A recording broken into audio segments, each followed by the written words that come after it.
Mr. Faisal Anwar and Mr. Khalid on the house.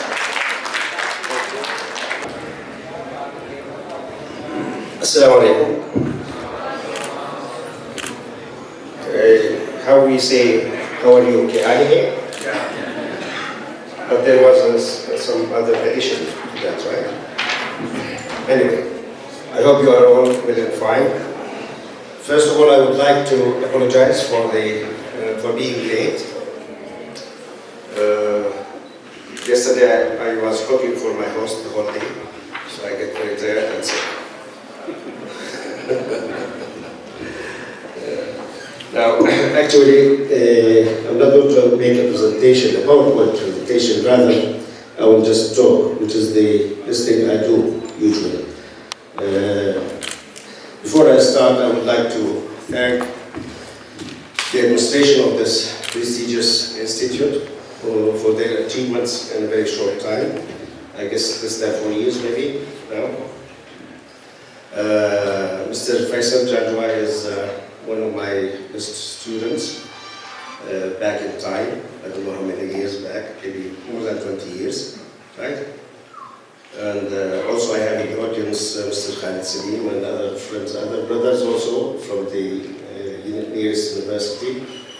My friends, my brothers, my colleagues, I welcome you all. It's my maybe 6th visit to Pakistan.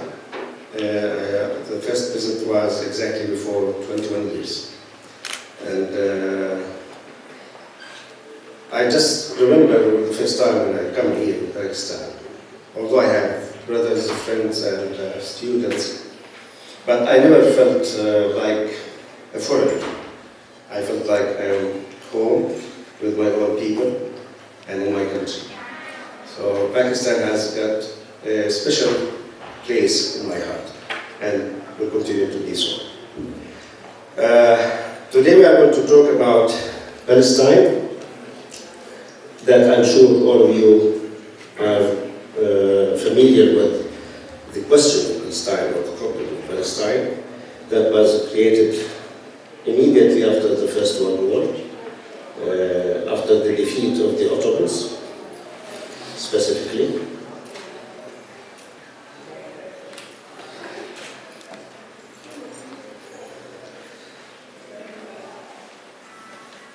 So if we say that the Palestinian questions started actually in 1917 with the Balfour Declaration, which is a letter given by the Minister of Foreign Affairs, Lord Balfour, to the chairman of the Zionist organization, promising them to provide them a homeland in Palestine.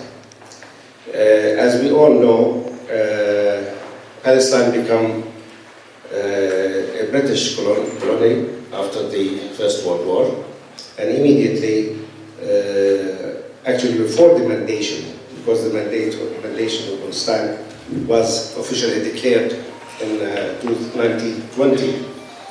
But in 1917, 3 years before the mandation of Palestine, Lord Balfour, on behalf of His Majesty the King of England, or Great Britain, gave this letter to the Zionists to have their homeland in Palestine.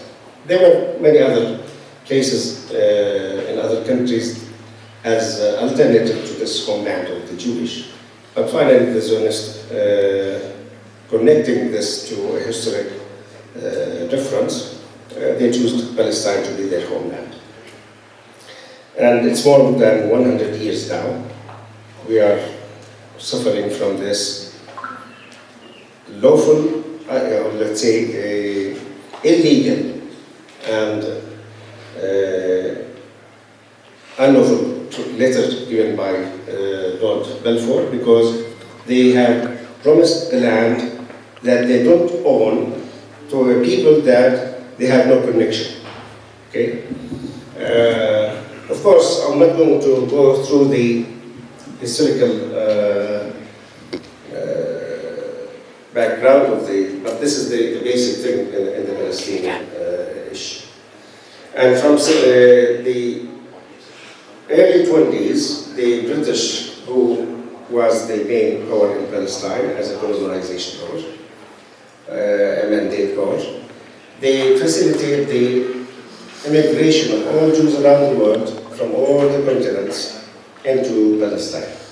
So at the time of 1947, there was about 700 Jewish settlers gathered from all around the world. In 1948, the State of Israel was declared, and soon it was officially registered at the United Nations, and many countries recognized this state. We are talking about major powers because that's what counts.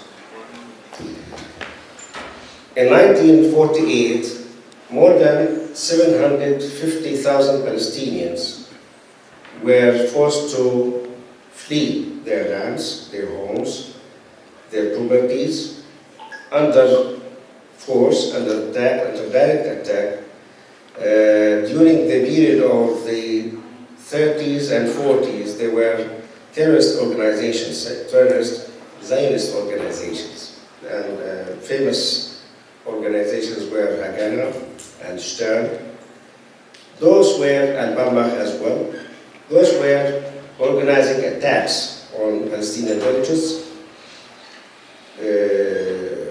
committing massacres, killing people. And after the 48 war, they just erased a total of 393 villages and towns exactly. The number is 393. They just erased it from the map, totally.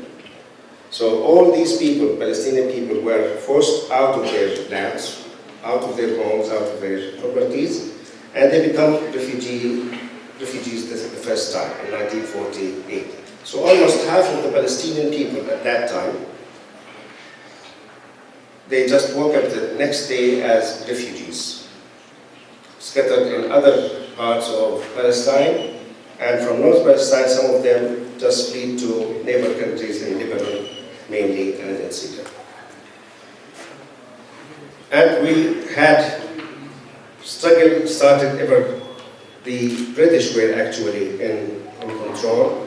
The first revolution, Palestinian revolution, against the decisions of the British to bring more Jews to Palestine started in 1922. And we have the Great Revolution in 1937, 36, 37, one whole year revolution with demonstrations, with activities to protest the decisions of the British to bring more Jews to the land. That was harshly stopped, and many people were killed there. Now we come to 1967, the 6 Days War that nobody can really analyze or understand. We had about 6 Arab countries armies against the Jewish, if you call it army, or let's go a collective of terrorist organizations. All these Arab countries lost in only 6 days. And surprisingly, to the nation, of course, the West Bank was captured by Israel. The Golan Heights was captured from Syria, again to Israel. And the whole Sinai Peninsula, which is almost 2/3 of the size of Palestine, or more, was also captured by the Israelis. So it's not only they defeated the Arab armies, 6 Arab armies, but also they gained more land than they used to control before the 1967 war. That is a turning point, actually, in the history of the question of Palestine. I'm not going to analyze more on this, but just to give you an idea that there was something wrong. I mean, it was immaterial for 6 Arab armies to be defeated on 3 fronts in 6 days. Rather, it's beyond defeating, being defeated. They lost land. Plenty of lands were lost. And that situation continues throughout the years. Until let's say 1956, there was nothing called Palestinian people. I mean, on the international arena. It was treated, or these refugees were treated as only refugees without identity. So all the world community want to help those refugees on a humanitarian basis, provide them with food, with shelter, where possible. But nothing beyond that, nothing more. Until 1956, a group of Palestinians decided to take action, and that was the birth of Al-Fatah organization led by Yasser Arafat at that time and his fellow colleagues. By the way, all of them were engineers, mostly civil engineers, and I am basically a civil engineer, so you can just, I'm biased to civil engineering, I don't know why. Rather, my master's and PhD were in electrical and electronic engineering later, but still civil engineers, I think they have some different vision. Anyway, so they started circuit, and in 1964, the PLO was formed by Arab regimes, and that is also another interesting point, because the Arab countries, the Arab League, decided to have the Palestine Liberation Organization to represent the Palestinian people. But those people who started in 56, they just realized that the Arab regimes, they want again to, let's say, suppress the national interest of the Palestinian people of having their own identity, their own representatives, their own leadership. And they just wanted to put any leadership from a Palestinian origin, of course, the leader was a Palestinian, but only to serve those regimes' cases and cause. So they decided to take over, and they did. In 1965, they carried out the first military operation against Israeli targets. And immediately after that, they took the leadership of the PLO. And after the 1968 war, there was a small battle, actually, not war, east of the River Jordan, where Israeli army attacked on a certain basis, attacked the camps of the Palestinian Fidaiyin, we call, okay, the guerrillas of the PLO, just to smash them and to finish them before they grow more stronger. And the Jordanian army had to join the battle on the side of the Palestinian guerrillas because they were forced to, because the attack was on the Jordanian soil. And then, of course, the guerrillas, and together with the Jordanian army, they won that battle.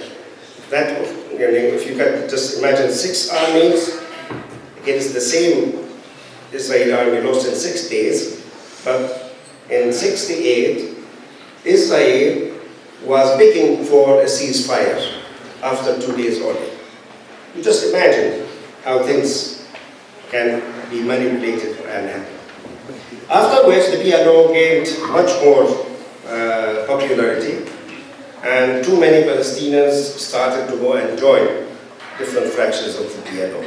And of course, later in 1974, the PLO was granted let's say, the status of being the sole representative of the Palestinian people. So you can see the struggle from 48 until 65, almost 17 years. they were not able, as Palestinians, as leadership of the Palestinian people, they were not able to be granted the right to represent their own people. Why I'm telling these stories, because as young people, you may not know these things or these details, but these are important details for what is going to come afterwards. And after the 1974, the PLO forces were all based in Lebanon. At that time, the Soviet Union leader was Brezhnev. He declared a plan, peace plan, to settle the Palestinian issue. And they forced the PLO to accept that plan based on the acceptance of the United Nations Security Council Resolution 242, which states that the 67 borders are acceptable for both sides. Israel will maintain its borders after the 49 ceasefire, we call it ceasefire line, which is 67 line or border, and the rest of Palestine, or historical Palestine, would be West Bank and Gaza strips. They would be the future Palestinian state. So the PLO accepted this plan, and they were granted for the first time an observer status at the United Nations, and still they are. So we call that the interim period towards a solution of the Palestinian case. Now, I will take you back now 4,000 years back to the roots of the Palestinian history. Because the Israelis and the Jewish people, or rather let's say the Zionist organizations, claim that this was the promised land in their Torah, promised by Allah subhanahu wa ta'ala that they are going to come back to this land.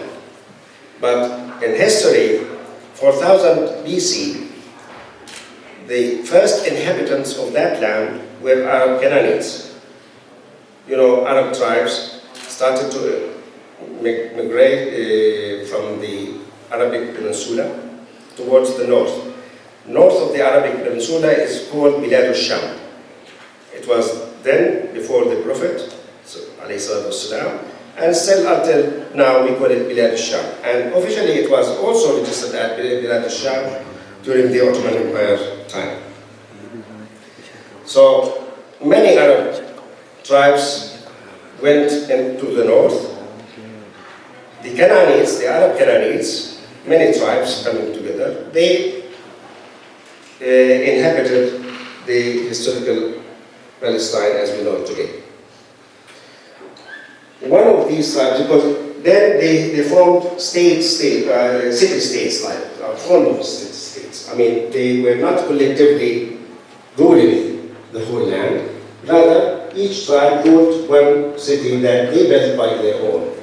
And Yebusiyin, the Arab Canaanites, Yebusis, were the first people to put or to lay a brick in Jerusalem. They built the city of Jerusalem.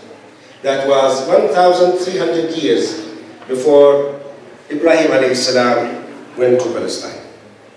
Because the Jews claim that they are descendants of Ibrahim a.s. and he was a Jew, but he wasn't. And we all know that all prophets are Muslims. Nevertheless, Ibrahim a.s. has two sons, Ismail and Ishaq. The Hebrew people are descendants of Ishaq, while the Arabs are descendants of Ismail, or in English they call it Ishmael. So, we are cousins, by race. But the Arabs who built Jerusalem, they went there 1,300 years before Prophet Ibrahim a.s., who they claim that he is their father. And the Arabs ruled or built Jerusalem almost 2,000 years before the Jewish exodus from Egypt, where they came and they established their kingdom that was split later into two kingdoms. So historically, their claim fails. But of course, they are hard-working people. And as a Palestinian,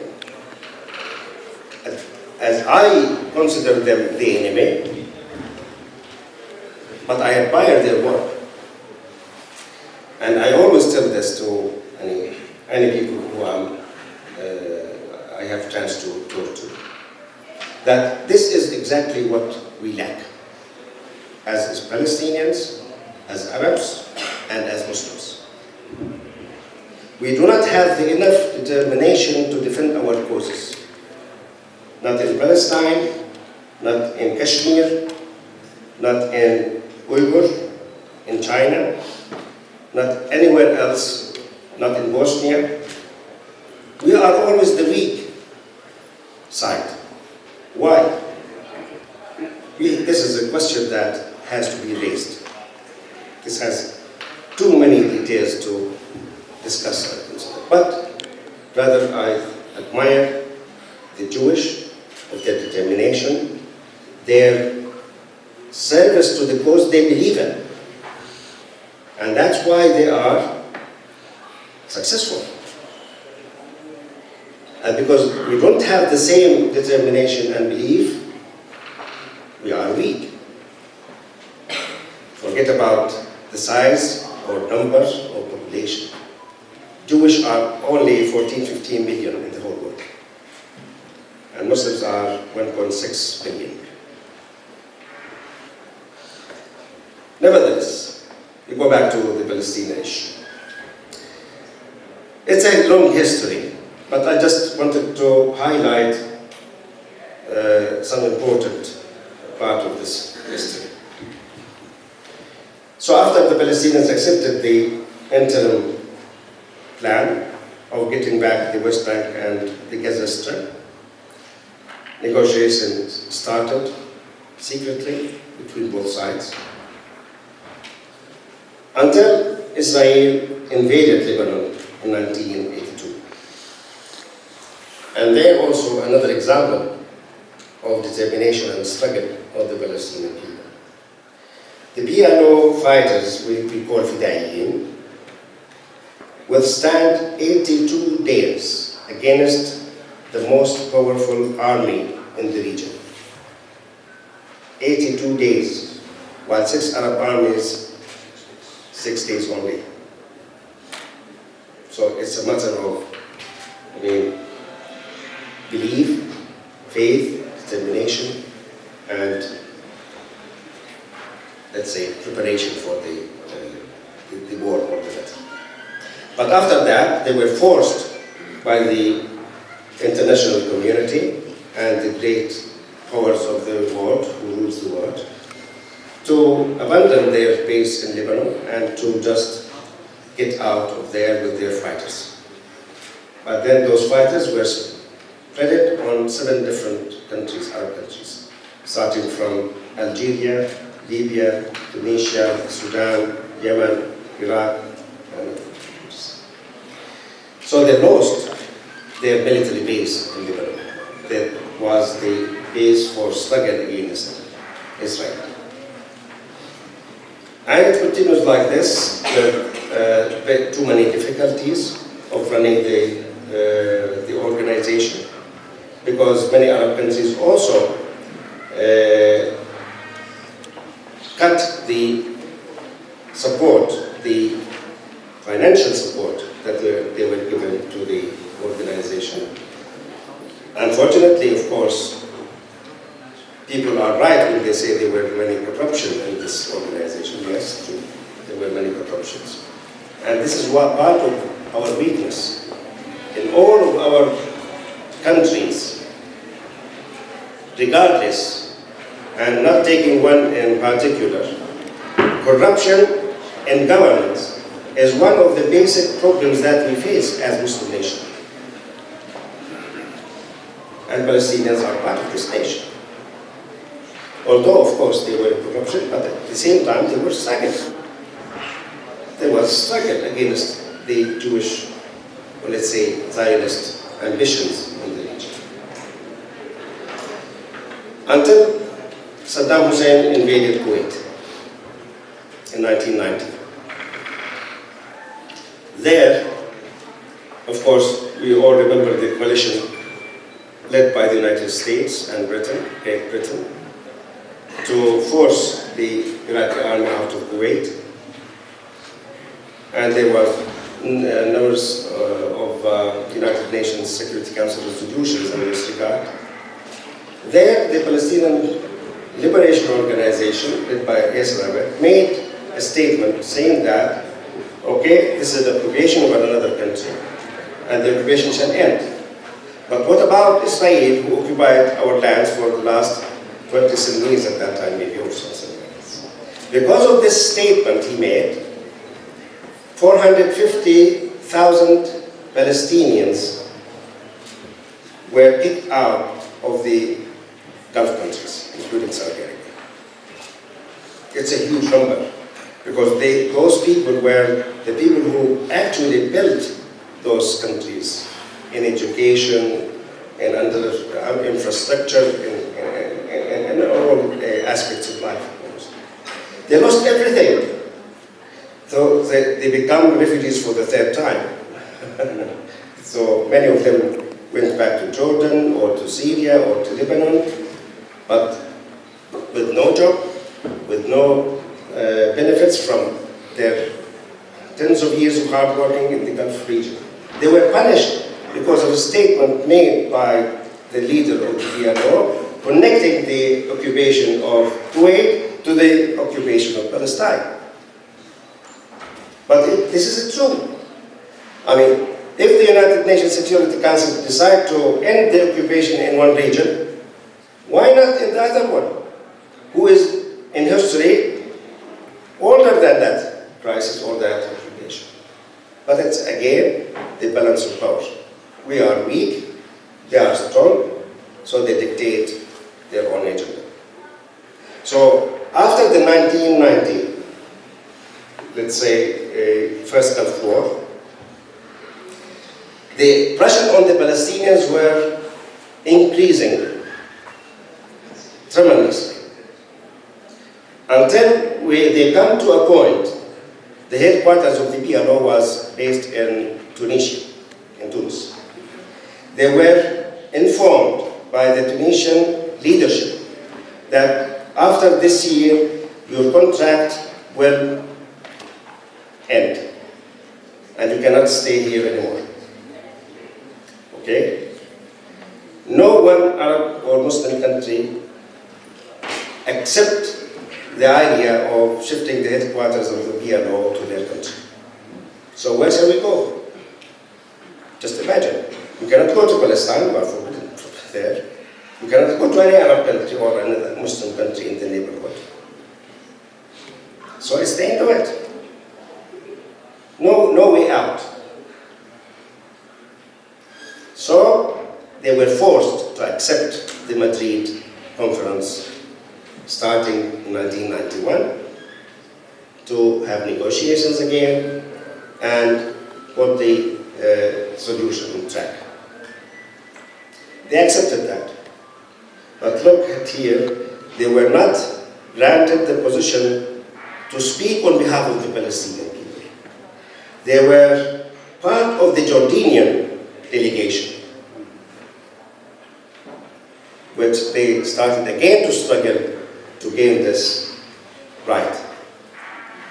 But what they did then, they started to have secret negotiations with the Israelis, even away from the Americans. That was Israelis wanted it to be.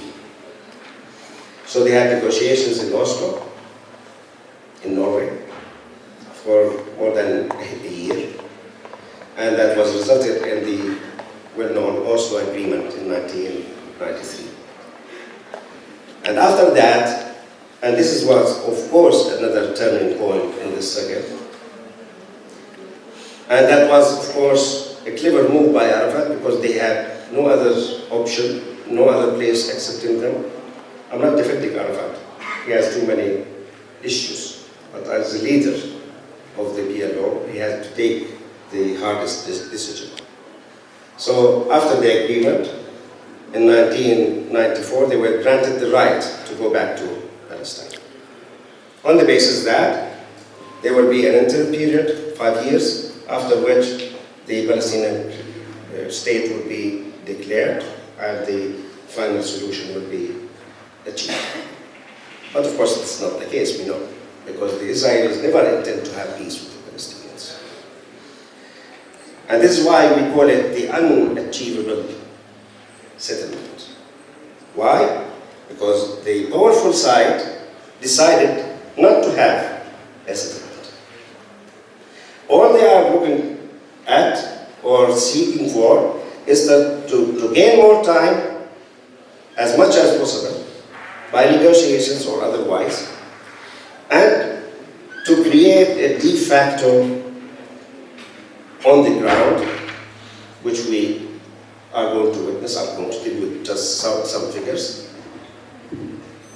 The Israelis increased the number of settlers in the West Bank, which is against the international law, against the Security Council resolutions, against all norms in international humanitarian law, to about 1.5 million settlers.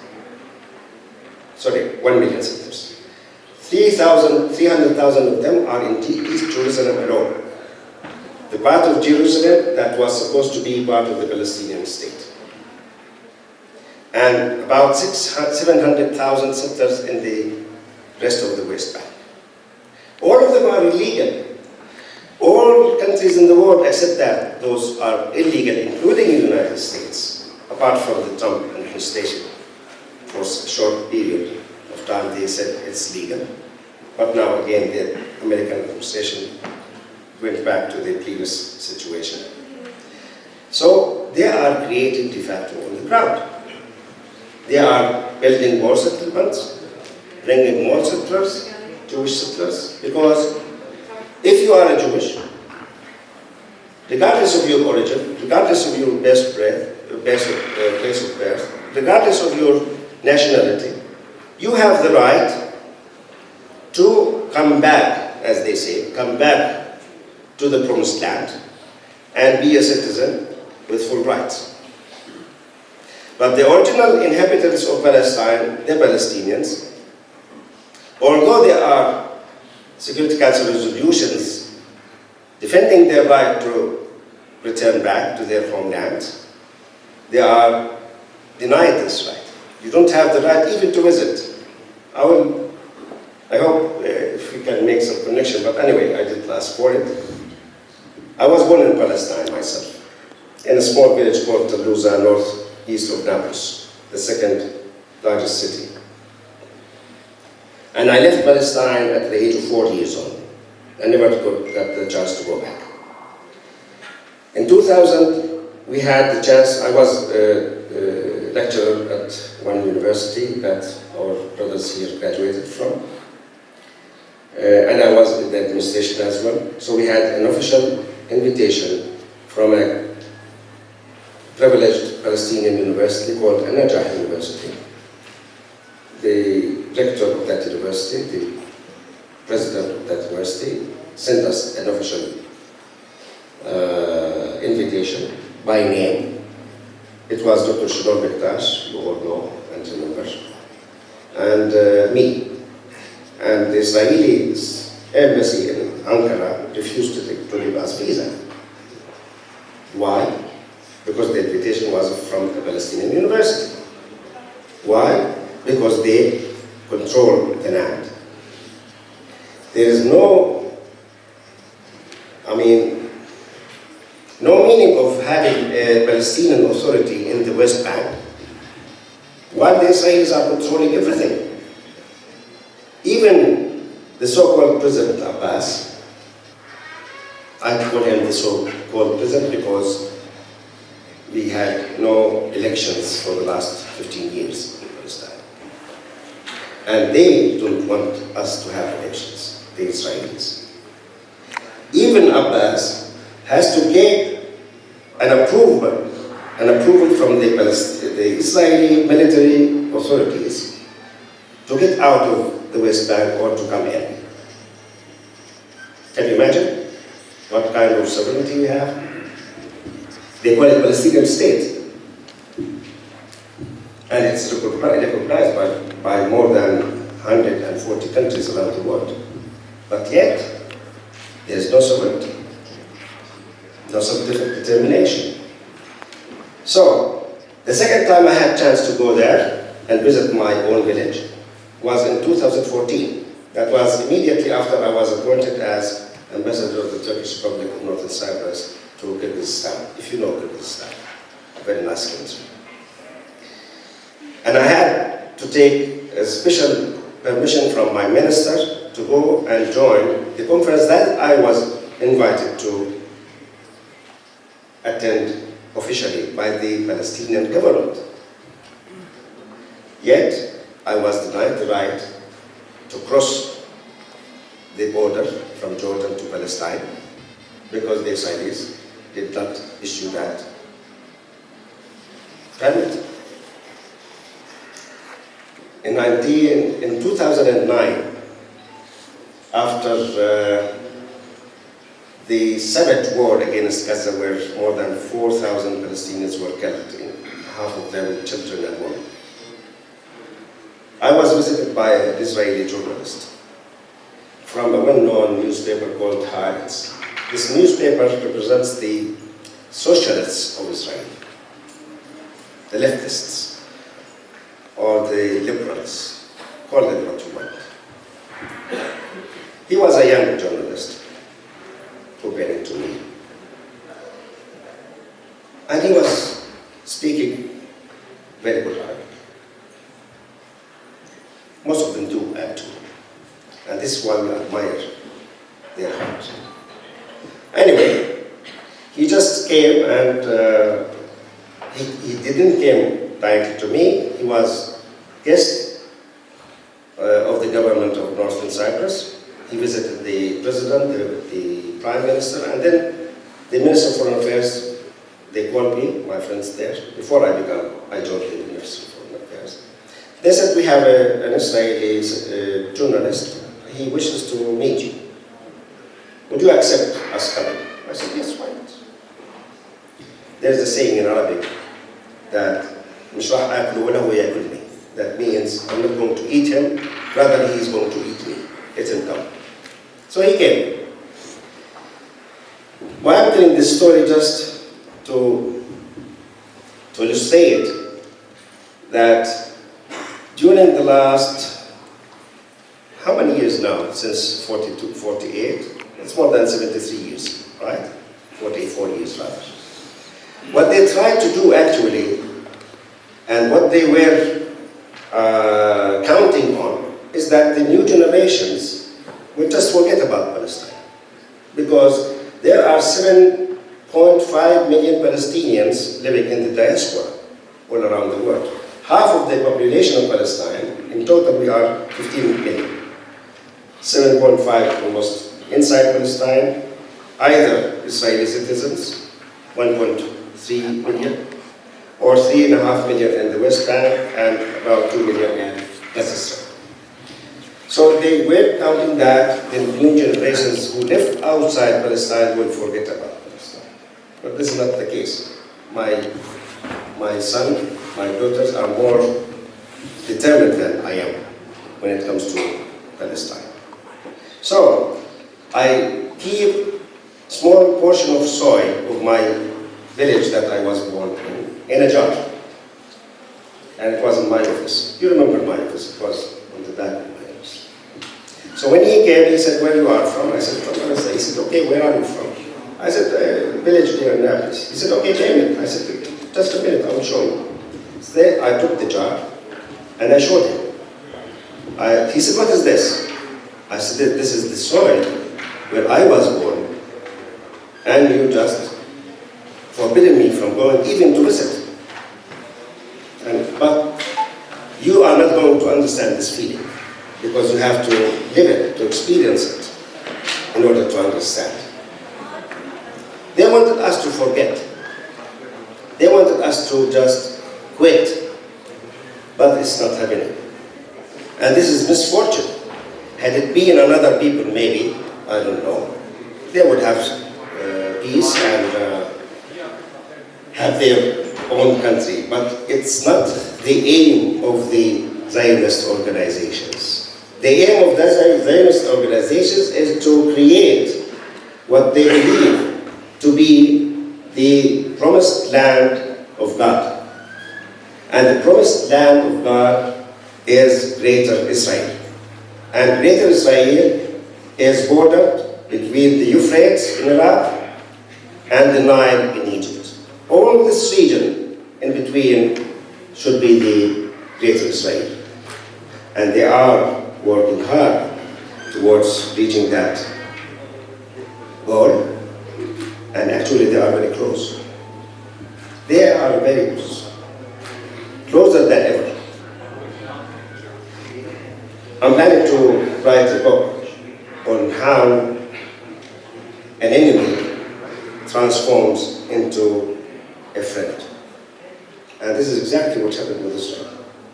If you just look at the Muslim world now, half, if not more than that, of the countries of the Muslim world accept Israel, accept its existence. And even in our, let's say, close vicinity in our region, there are countries who started to prefer relations with Israel on supporting the Palestinians.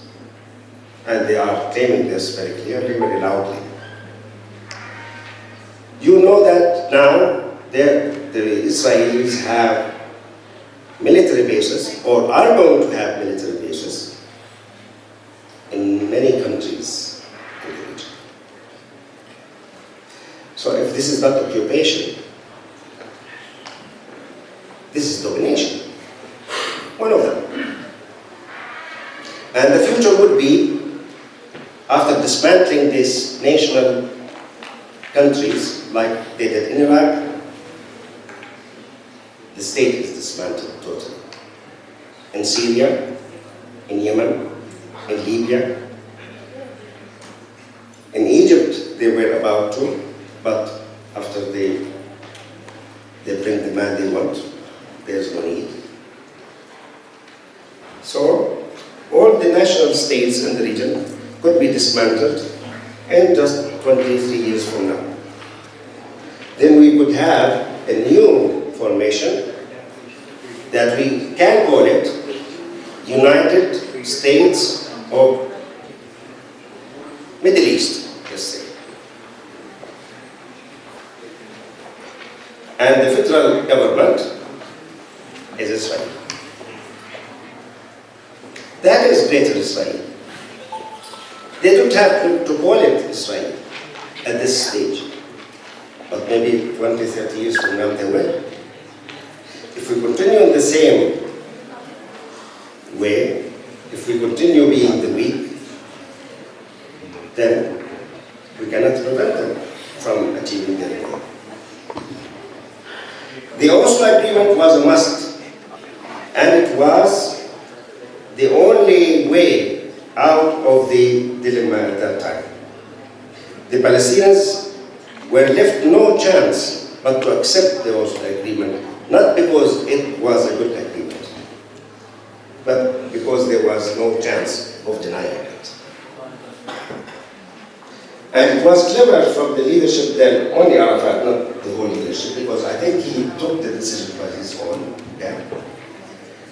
just to transform the struggle from the neighboring countries into Palestine. And then the next generations would continue. And the moment they discovered that that was his intention, they executed him. When they decide that, or take the final decision, when they discovered that there was a military shipment weapons shipment going to Hamas and paid by Arafat. That was the final. Before the Oslo agreement, they kept the main opposition leaders in the PLO, the most powerful ones, Abu Jihad, Abu Iyad, Abu Rol, Hussein, and Saad Said. Those, the ones were against the interim agreement with the Israelis. They eliminated them. So Arafat was left alone. Left alone from his own, within his own leadership team, left alone from all Arab countries and Muslim countries. You just imagine in 2002 when he was kept hostage in the headquarters in Ramallah. He could not speak to any Arab leader. They refused to talk to him because he was finished. The decision was made. We have to get rid of him and train someone else. So they brought their own people, and thinking that they would achieve something. But the Palestinians are stubborn people. Hassan can tell you how stubborn I am. He's suffering for the last 40 years. He can never convince me of doing anything. Even I love him, I like him. He's my brother. But we are stubborn. We are born stubborn. We have to be determined, we have to be strong, we have to be. Otherwise, our identity will just evaporate, and that is the thing that we will never, ever accept. Not us, not our children, not our grandchildren. So the question of Palestine is a question of the truth, question of the faith.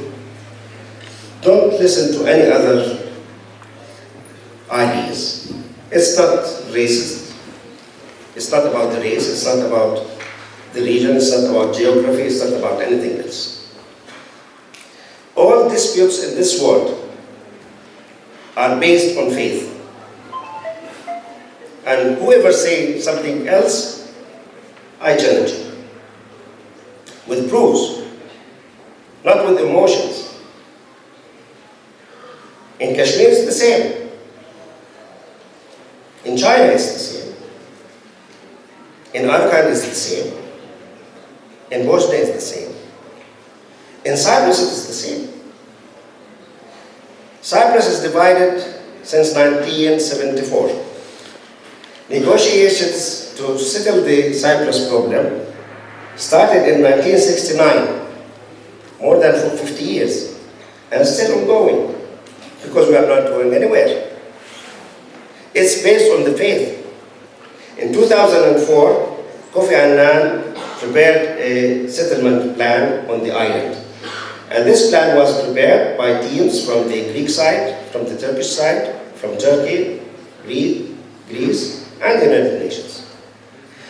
When they present this agreement to the referendum, the church on the Greek side warned the people to say no. You know what happened in that referendum? 75% of the Greek side people refused the plan, while it was accepted on our side by 63%. It is faith, it's not politics. Politics is a tool only. So we have to be strong. We have to be determined. We have to have faith, and a true faith, not mistake, a true faith. We have to work hard. We have to produce technology. Maybe I'm just, I just don't want to embarrass anybody or talk about things that I'm not supposed to talk, but I'm talking in general. Our faith, Islam, cannot rule, cannot be strong with dua and prayer in the mosque. Simple. We have to work hard. We have to learn technology. We have to go back and We are the ones who invented mathematics, astronomy, medicine, right? Our ancestors did. Why? Because they had faith. They had good faith. They had good determination. They know what they do. And this is what we have to do. We have to compete on the international arena by our sciences, our technology, our medications, our products. Look at Singapore and the transformation they left in just a few years. Why? It is determination. It is the faith they have in their own cause. Nevertheless, so despite all the agreements signed so far between the Palestinian Liberation Organization or the Palestine Authority in its form now, with the Israelis, has brought us nothing. Have brought us nothing. We lost more land, we lost more properties to the Israelis, and you can witness now on a daily basis the extremist settlers are attacking the Masjid al-Aqsa on a daily basis. And we are witnessing this. All the world is witnessing. What is happening? You know Golda Meir? Anybody know Golda Meir? She was the Prime Minister of Israel. And after the war, actually after they occupied Jerusalem, she said, I couldn't sleep that night. I thought that the whole Muslim world would come and eat us and tear us apart. I couldn't sleep. But in the morning I realized that it was calm. That would give them strength and keep us weak. So the question of Palestine is a question that will last for generations until we go back to our reason, to our faith, to our determination. As Palestinians, we are not quitting. You can see, they are killing people every day in the streets. But yet, people are struggling. And they are determined to struggle. Even, you know, Gaza Strip is under blockade for the last, how many years now? 16 years. 16 years of blockade. A medicine to be entered to the Gaza Strip should be approved by the Israeli authorities. Even medication, regardless of the other things. As a university lecturer, we had hundreds of Palestinian students from Gaza Strip. At some time, at some point, they were denied the right to travel to commence their studies. And they lost, many of them. They lost 1 semester, 2 semesters, even some of them quit, had to quit, because they couldn't travel from Gaza to Egypt and from there to come to Cyprus, or maybe other countries as well. All kind of humiliation, life that is not suitable for humans, no water, no electricity, and this is literally no water and electricity. It's not just something said. In Gaza Strip, they have electricity only for a few hours a day. No clean water, no sewage system, no enough hospitals, no enough medications for people who are desperate to take this medication. Even though, after all this time, 16 years, the people are still determined, they fight, they struggle, and they do not quit. This is what we have to have in all of the Muslim world. Once it is like this, then there is no need for politics, no need for anything else. Once they discover that we are united, they will quit. But we have to be wise. We have to work hard. We have to learn science, technology, literature, arts, everything. And this institution is a fortune. Not because it is run by my beloved students, or students, let's say, and my friend, my brother, Faisal, but it's also an opportunity to grasp this science and technology and arts. As far as we do this,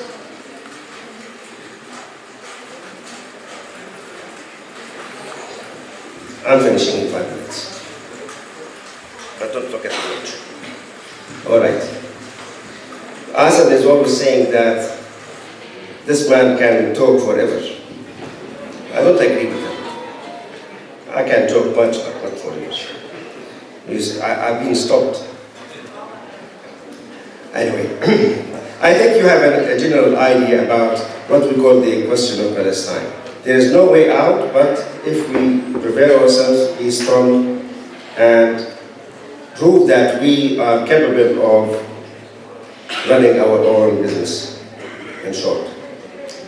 Thank you for the patience and for, I don't know whether we have a question session, if possible, for 10 minutes maybe? Yes or no? Yes, yes. Dr. Khalid is objecting on that. So anyway, we'll have 10 minutes if somebody wants to ask any specific question about this. Thank you very much for listening. Thank you.